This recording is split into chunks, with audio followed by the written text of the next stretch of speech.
Students, welcome to CG शिक्षा। आज हम लोग पढ़ने वाले हैं class 11th English hornbill book का चैप्टर नंबर 3 और उस चैप्टर का नेम है discovering tooth the saga continues. यहाँ पे हमको पता है कि डिस्कवरिंग मीन्स होता है कुछ चीज़ को सर्च करना, मतलब उसको खोजना। टूथ इस चैप्टर में जिस किंग के बारे में पढ़ने वाले हैं, जिस राजा के बारे में हम पढ़ने वाले हैं, उनका नेम रहता है टूथ। सागा मीन्स होता है आपका स्टोरी, ठीक है। तो इस चैप्टर में हमको ये बताया गया है कि जो किंग थे, मतलब जो किंग टूथ जो थे, उनका जो स्टोरी था वो उनके मरने के बाद भी क्या था, कंटिन्यू चल रहा था। इसलिए इस चैप्टर का नेम है discovering tooth the saga continues. अब मैं आप लोगों को इस चैप्टर का एक ओवरव्यू दे दूं कि इस चैप्टर में हम लोग पढ़ने वाले हैं एक राजा के बारे में जो कि इजिप्ट के रहते हैं, इजिप्शियन रहते हैं।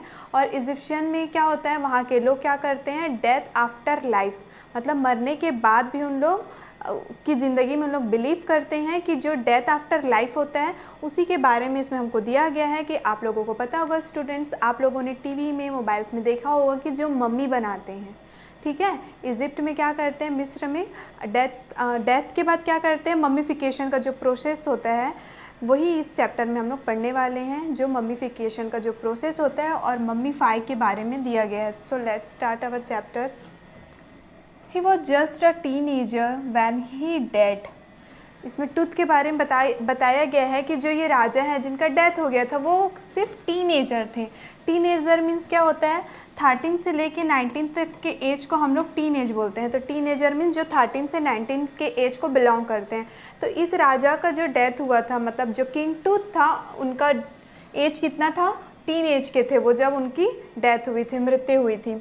The last heir of a powerful family that had ruled Egypt and its empire for centuries. He was led to rest laden with gold and eventually forgotten। ठीक है, ये अपने ख़ानदान के बोल सकते हैं, ठीक है, अपनी फैमिली के, अपने ख़ानदान के आखिरी वारिस थे। और इनका जो फैमिली था उनका क्या हो रहा था, सेंचुरीज से, ठीक है, बहुत सेंचुरी से इनका शासन चला करता था। और उसी फैमिली के ये लास्ट हायर थे, मतलब लास्ट वारिस थे। और जब उनका डेथ हुआ था तो क्या किया गया था, उनको पूरे सोने से लद कर, ठीक है, सोने से लद कर उनको दफनाया गया था, उनका मम्मी बनाया गया था। और कुछ दिनों के बाद उनको फॉरगॉट कर दिया गया, मतलब उनको भुला दिया गया था। आइए देखते हैं आगे। Since the discovery of his tomb in 1922, the modern world has speculated about what happened to him, with murder being the most extreme possibilities। देखिए आगे क्या बताया जा रहा है कि 1922 में, डेट याद रखिएगा आप लोग, कि 1922 में जब उनके टुम्ब का क्या किया गया था, डिस्कवर किया गया था, खोजा गया था। टुम्ब मीन्स होता है उसका मकबरा। तो उसके मकबरा को जब खोजा गया था 1922 में, तो जो मॉडर्न वर्ल्ड है, ठीक है, मॉडर्न वर्ल्ड के लोग को बहुत ज़्यादा स्पेक्टुलेटेड, मतलब उनको ये जानने की इच्छा हो रही थी कि इस किंग का डेथ क्यों हुआ था और कैसे हुआ था। और सबसे ज़्यादा पॉसिबिलिटीज़, मतलब सबसे ज़्यादा संभावना उनको क्या लगता था कि उनका मर्डर हुआ था, इस किंग का मर्डर हुआ था। Now, leaving his tomb for the first time in almost 80 years, Tooth has undergone a CT scan that offers new clues about his life and death। अब आगे क्या बताया जा रहा है कि 80 साल के बाद जब उसको टुम्ब से निकाला गया तो उस किंग को, ठीक है, टूथ को क्या किया गया था, उनके बॉडी का सीटी स्कैन किया गया था। सीटी स्कैन क्या होता है आपका, 3 डायमेंशनल एक एक्सरे होता है, 3 डायमेंशनल एक्सरे होता है। दैट मीन्स कि सभी तरफ से उसमें एक्सरे आता है और हमारा एक बॉडी का इमेज टाइप का वो छप जाता है। तो जब 80 ईयर्स के बाद उस किंग का क्या मिला था, टुम्ब मिला था, उसका मकबरा मिला था, तो उसको सबसे पहले सीटी स्कैन किया गया। सीटी स्कैन किया गया तो उससे बहुत सारे हमको न्यू क्लूज़ मिले, बहुत सारे नए नए क्लूज़ मिले इसके बारे में, उसके लाइफ और उसके डेथ के बारे में। Okay, and provides precise data for an accurate forensic reconstruction of the boy's pharaoh. अब यहाँ पे फॉरेंसिक रिकन्स्ट्रक्शन मीन्स क्या होता है, फॉरेंसिक मतलब होता है इन्वेस्टिगेशन अबाउट क्राइम, ठीक है, क्राइम को लेकर के जो हम लोग इन्वेस्टिगेट करते हैं, दैट मीन्स फॉरेंसिक। और बॉयज़ मीन्स होते हैं लड़के के जैसा, और फारो मीन्स होता है राजा, ठीक है। तो इसमें वही बताया गया है कि जब उसको सीटी स्कैन किया गया था तो उसका फॉरेंसिक रिकंस्ट्रक्शन को लेकर भी क्या हुआ था, बहुत सारे चीज़ें हुई थी जिससे ये पता चल सके कि एक्चुअल में उसका डेथ क्यों हुआ था। नेक्स्ट देखिए, an angry wild steered up ghostly dust devils as King Tut was taken from his resting place in the ancient Egyptians cemetery known as the Valley of the Kings. ठीक है, अब यहाँ पे देखिए कि जब उस किंग को क्या किया गया था, वहाँ से निकाला गया था, तो ऐसा लग रहा था कि जो हवा है वो बहुत एंग्रीली तेज़ी से चल रही है, साथ ही साथ उस हवे में कुछ डेविल्स मतलब डरावने घोस्ट, ठीक है, डरावने घोस्ट उस हवे में हैं। और जो इजिप्शियन है, ठीक है, एंशियन इजिप्शियन सिमेट्री, और जो एंशियन इजिप्शियन सिमेट्री होता है उसको क्या बोला जाता है, valley of the king symmetry. अब वैली ऑफ द किंग को यहाँ से हम और अच्छे से क्लियर करते हैं कि आप देख सकते हैं कि आपके मैप में, आपके बुक में भी ये मैप गिवन है, यहाँ पे देख सकते हैं आप वैली ऑफ द किंग हमको दिया गया है। इस वैली ऑफ द किंग में क्या करते थे, सारे जो एंशिएंट इजिप्शियन रहते थे उनके सिमेट्री को, ठीक है, उनके कफन को क्या करा जाता था, वहीं पे उनको दफनाया जाता था, वहीं पे उनका मम्मीफिकेशन होता था। ओके, आइए देखते हैं आगे हम।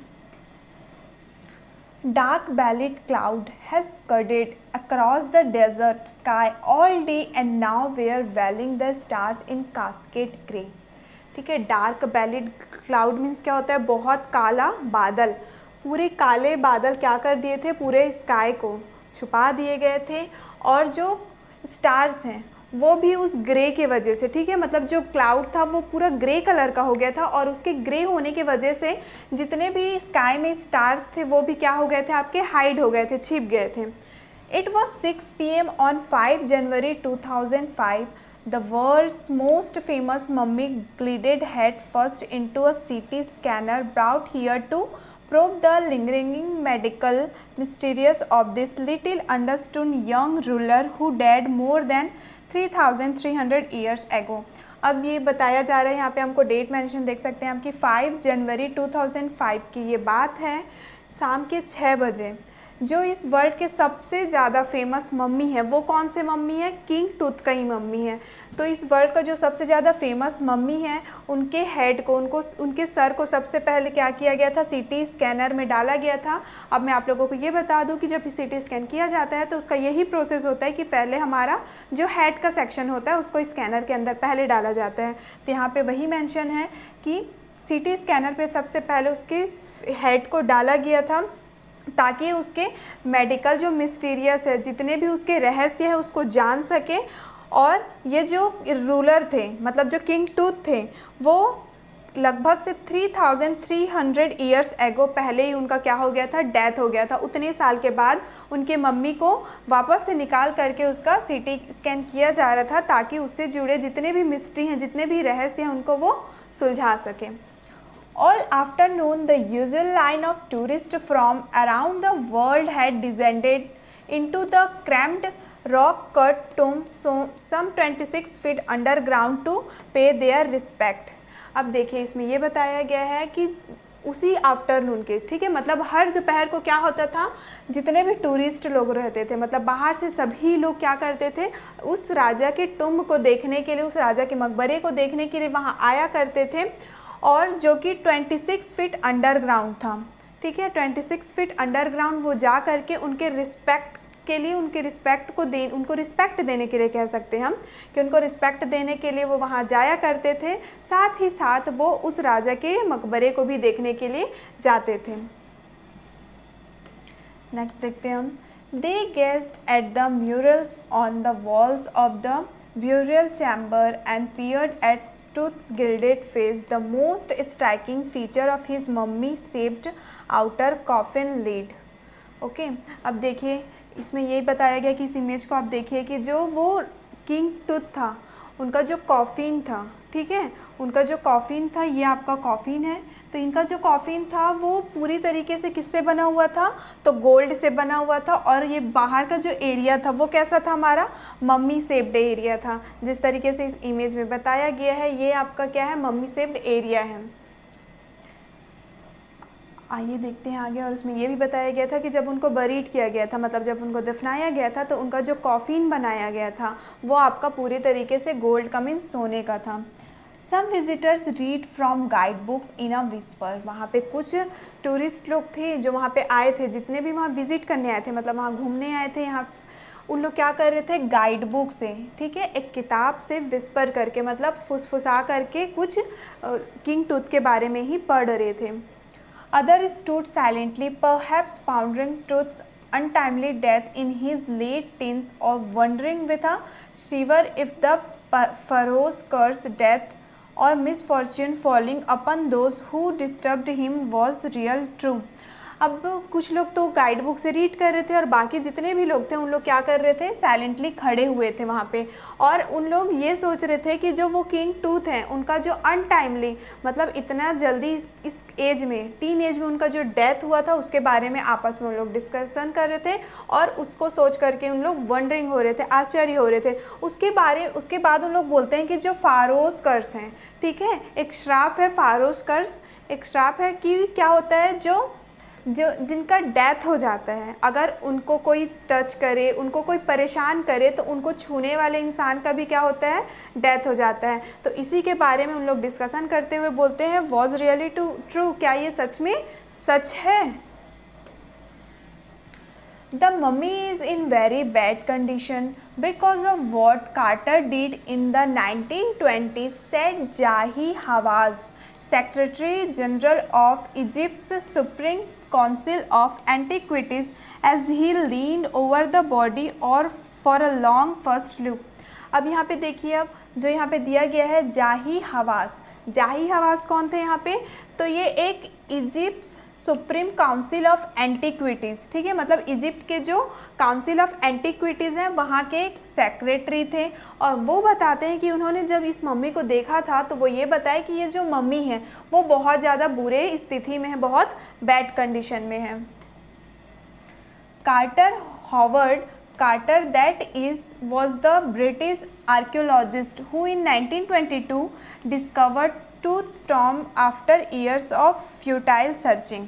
अब यहाँ पे देखिए कार्टर, जिनका पूरा नाम है आपका हॉवर्ड कार्टर, जिनका इमेज दिखाया गया है, जो हॉवर्ड कार्टर हैं वो क्या किए थे, वो एक ब्रिटिश आर्कियोलॉजिस्ट थे, ठीक है, और उन्होंने 1922 में क्या डिस्कवर किया था, वो टूथ के टॉम्ब का डिस्कवर किया था, टूथ के टॉम्ब को खोजा था। बहुत सालों के फ्यूटाइल, मतलब लगातार कोशिशों के बाद उन्होंने क्या किया था, 1922 में टूथ का जो टॉम्ब था, टूथ का मकबरा था, उसकी खोज की थी। Its contents, though hastily ransacked in antiquity, were surprisingly complete। They remain the richest royal collection ever found and become part of the Pharaoh's legend।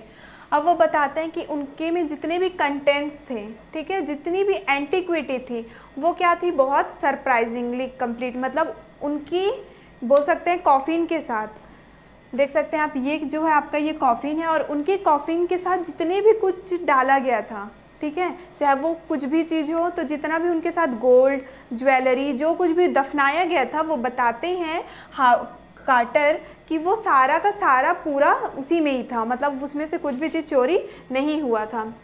उसके बाद देखिए नेक्स्ट लाइन हमको क्या बोल रहा है, they remain the richest royal collection ever found and have become part of the pharaoh's legend. और वो तो एक रिचेस्ट रॉयल थे, मतलब वो बहुत ज़्यादा अमीर थे, इसके वजह से क्या थे, वो फारोज लीजेंड, फारोज लीजेंड यहाँ पे टूथ को ही कहा गया है, तो टूथ क्या थे, बहुत ज़्यादा रिच थे, बहुत ज़्यादा अमीर थे, और वो इसी वजह से उनका क्या था, जो उनका टॉम्ब था जिसमें गोल्ड और ज्वेलरी पूरी तरीके से भरा हुआ था, वो क्या था, बहुत ज़्यादा सेफ था, और जितने ज़्यादा उन्होंने डाला था वो वैसा का वैसा रखा हुआ था। Stunning artifacts in gold, their eternal brilliance mean to guarantee resurrection, caused a sensation at the time of the discovery and still get the most attention। आगे बताया जा रहा है कि जितने भी आर्टिफैक्ट्स थे, ठीक है, आर्टिफैक्ट्स वो सारे क्या के बने हुए थे, आपके गोल्ड के बने हुए थे, मतलब उस टूथ के साथ, ठीक है, मतलब वो जो टूथ किंग थे, उनका जो टॉम था, मकबरा था, उसमें जितने भी आर्टिफैक्ट्स थे, जो भी चीज़ें लगी हुई थी, वो सारी किस चीज़ की थी, गोल्ड की बनी हुई थी। और इस बात का क्या था, गारंटी था कि जब उनका डेथ हो जाएगा, ठीक है, वो उनका डेथ हो जाएगा, वो मर जाएंगे, तो मरने के बाद क्या होगा, वो सारे चीज़ें उनके काम आएगी। यही सोच कर के उन लोग क्या करते थे, उसको मरते वक्त उनके टुम में सारे गोल्ड ज्वेलरीज जो भी चीज़ें होती थी उसको उनमें डाल दिया करते थे। और यही रीज़न है कि ये जो हमारे टूथ किंग है वो बहुत ज़्यादा फेमस थे, और इसके वजह से आज भी उनके टुम में क्या दिया जाता है, अटेंशन दिया जाता है, मतलब ध्यान दिया जाता है। But Tut was also buried with everyday things he had want in the afterlife: board games, a bronze razor, linen undergarments, cases of food and wine.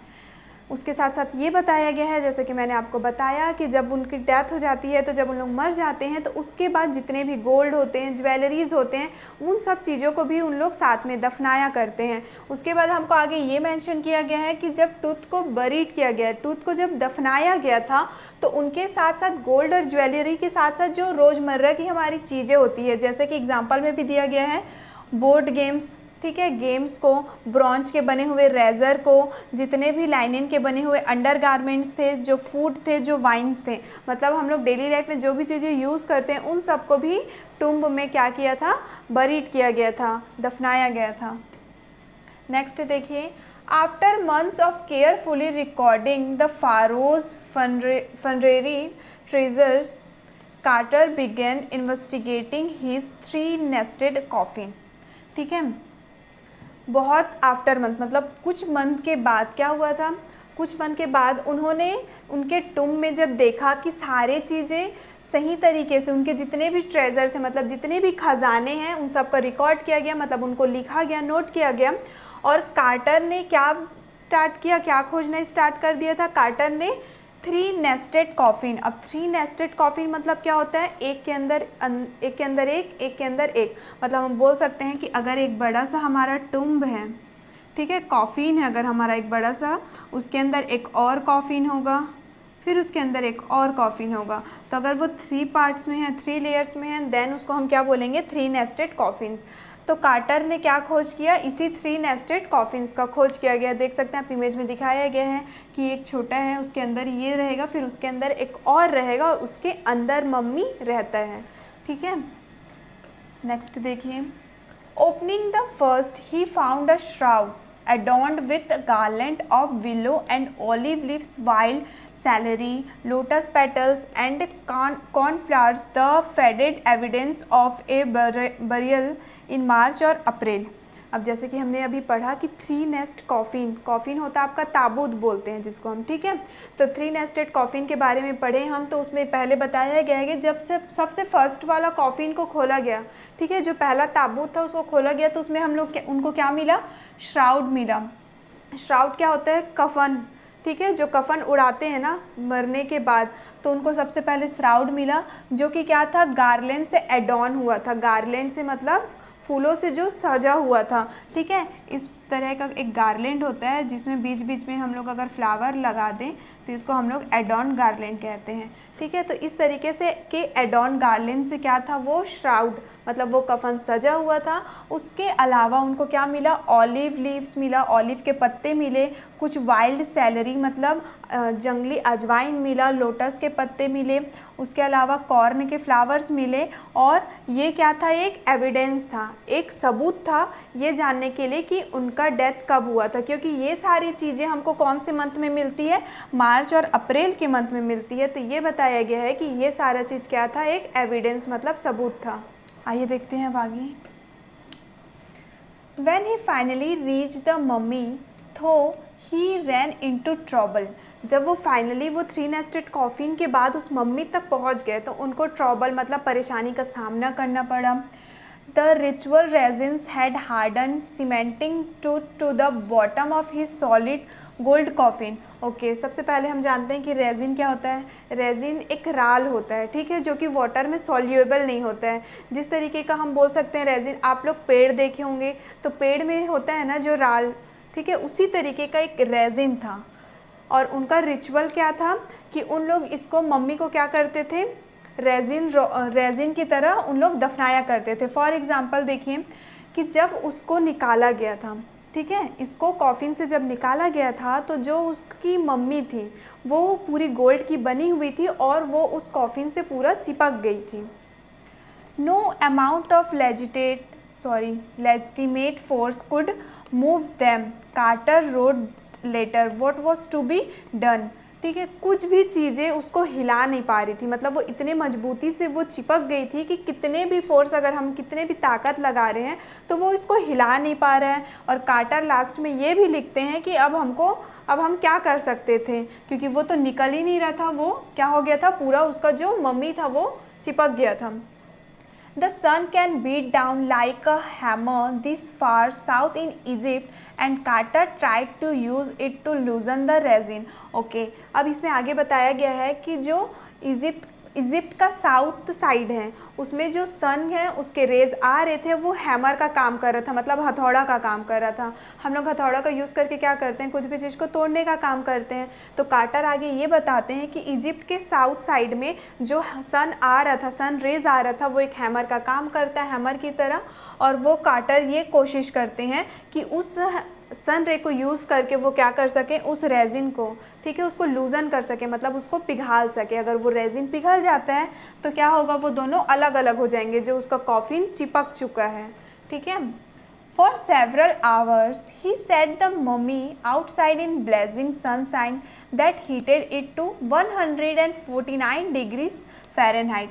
ठीक है, कुछ घंटों तक उस मम्मी को क्या कर दिया गया था, बाहर रख दिया गया था सन के रेज में।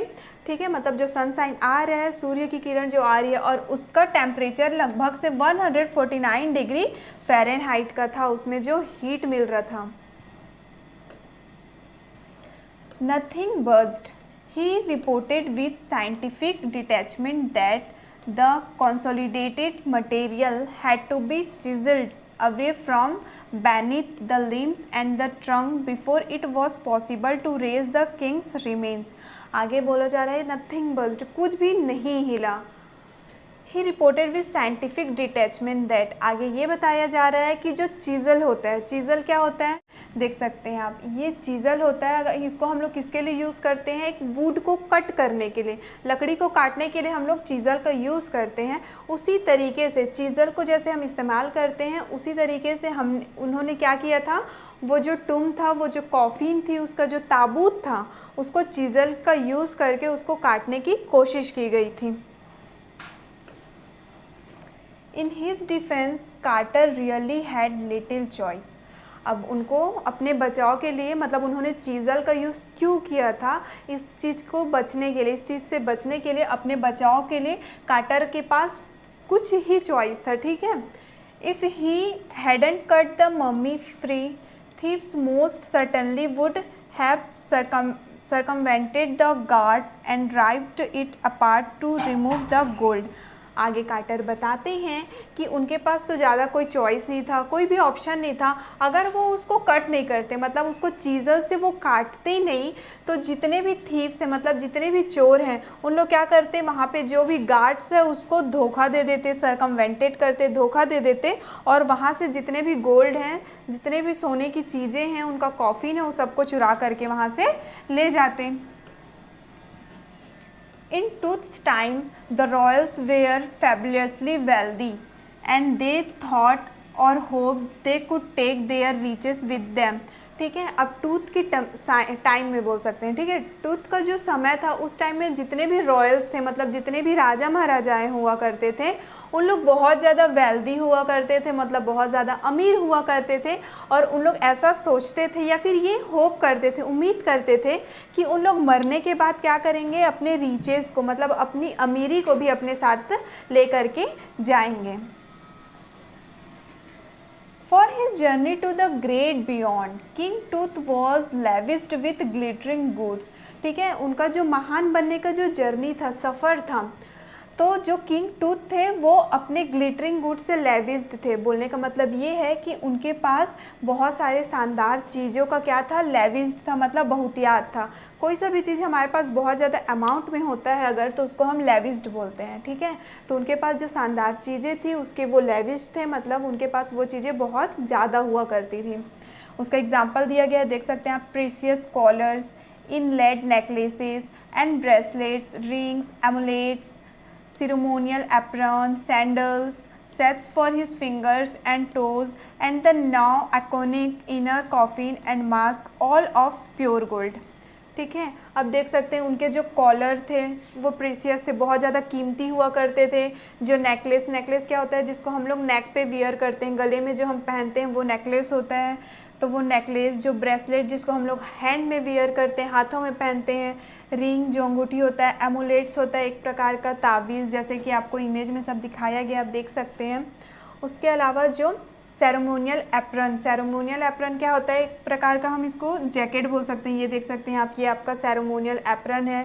सैंडल्स हैं और फिंगर और टोज़ के लिए, ठीक है, मतलब हाथ की उंगली और पैर की उंगली के लिए सेट्स, मतलब उसको ढकने के लिए कवर। और उनका जो कॉफिन था, मतलब उनका जो ताबूत था, ये सारी चीज़ें क्या की थी, पूरी तरीके से गोल्ड की थी, मतलब सोने की बनी हुई थी। To separate Tut from his adornments, Carter's men remove the mummy's head and severed nearly every major joint. Okay, अब आगे बताया जा रहा है कि कार्टर ने टूथ के ऑर्नामेंट्स, मतलब उसके जितने भी श्रृंगार के सामान थे जो इससे पहले हमने देखे थे और पढ़े भी थे, तो कार्टर ने उस टूथ का जितना भी एडोरमेंट्स था, मतलब जो उसके श्रृंगार की चीज़ें थे, उसको रिमूव करने के लिए, हटाने के लिए क्या किया था, मम्मीज़ हेड, मतलब उसका जो हेड था, सर, और उसके जितने भी मेजर जॉइंट्स थे, मतलब जितने भी जोड़ थे, वो सबको अलग कर दिया गया था, उसको काट दिए थे वो। Once they had finished, they reassembled the remains on a layer of sand in a wooden box with padding that concealed the damage the bed where tooth now rest। Okay, आगे ये बताया जा रहा है कि जैसे वो उसको सिर को काट दिए थे और जितने भी मेजर जॉइंट थे उसको भी वो क्या कर दिए थे, अलग कर दिए थे, काट दिए थे। तो जैसे ये सारा काम उनका फिनिश होता है, पूरा हो जाता है, तो उसको रीअसेंबल करने के लिए, ठीक है, दोबारा से फिर संयोजित करने के लिए वो क्या करते हैं, एक वुडन बॉक्स में, लकड़ी के बने हुए डिब्बे में क्या करते हैं, उनको सैंड में, रेत में लटा देते हैं और वहीं पर वो टूथ का जो मम्मी रहता है वो फिर वहाँ पे रेस्ट करने लगता है, आराम करने लगता है, क्योंकि वो तो पूरी तरीके से उसको डैमेज कर दिए थे, उसको काट के और अलग करके उनका सर और मेजर जॉइंट्स को। नेक्स्ट देखिए, archaeology has changed substantially in the intervening decades. ठीक है, जो आर्कियोलॉजी हमारा वो बहुत हद तक, काफ़ी हद तक क्या हुआ, डिकेड के इंटरवेनिंग, मतलब दशक के बीच में जो आर्कियोलॉजी है वो काफ़ी हद तक बदल गया है। Focusing less on treasures and more on the fascinating details of life and intriguing mysterious of death। ठीक है, लोग अब क्या करने लग गए हैं, ज़्यादा ट्रेजर मतलब खजाने में ध्यान ना दे करके उनका जो इंटरव्यूइंग मतलब क्या होता है, दिलचस्पी, उनका जो फोकस है या फिर दिलचस्पी अब किस में आ गई है, जो डेथ है, ठीक है, मरने का जो रहस्य है उस पर लोग अब क्या करते हैं, ज़्यादा फोकस करने लग गए हैं।